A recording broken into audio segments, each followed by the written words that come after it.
તમિલનાડુમાં ભ્રષ્ટાચાર સામે સખત એક્શન, લાંચનો પુરાવો આપો, સીધા 1 લાખ મેળવો. દેશમાં ભ્રષ્ટાચાર સામે લડવા માટે હવે એક નવો નિર્ણય આવ્યો છે, જેની આખા દેશમાં ચર્ચા થઈ રહી છે.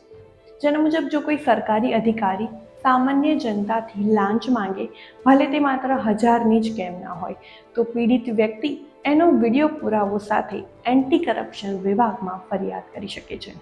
અને સૌથી ચોંકાવનારી વાત, ફરિયાદ સાચી સાબિત થાય તો ફરિયાદ કરનારને સીધા મળશે 1 લાખનું ઇનામ. મુખ્યમંત્રી વિજયનું કહેવું છે કે હવે તમિલનાડુનો એન્ટી કરપ્શન વિભાગ સંપૂર્ણ રીતે મજબૂત બનાવાશે અને ફૂલ પાવર આપવામાં આવશે. જો આવી સિસ્ટમ દેશના દરેક રાજ્યમાં લાગુ થાય તો કદાચ લાંચખોરીમાં ઘણો ઘટાડો જોવા મળી શકે છે. કારણ કે આજે સામાન્ય માણસને નાની નાની કામગીરી માટે પણ ક્યારેક પૈસા આપવા મજબૂર થવું પડે છે. પરંતુ અહીં એક મોટો સવાલ પણ ઊભો થાય છે કે જો કોઈ વ્યક્તિ ઘરે, કારમાં અથવા પ્રાઇવેટ રીતે પૈસા લેતો હોય તો શું? એવા ઘણા રસ્તાઓ હોઈ શકે છે જ્યાં પુરાવો એકઠો કરવો સરળ નહીં હોય. એટલે માત્ર કડક કાયદો પૂરતો નથી, સિસ્ટમ પારદર્શક અને ઈમાનદાર પણ હોવી જોઈએ.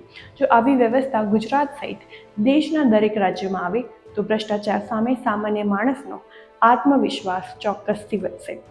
હવે તમે જણાવો, શું ગુજરાતમાં પણ આવી યોજના લાગુ થવી જોઈએ?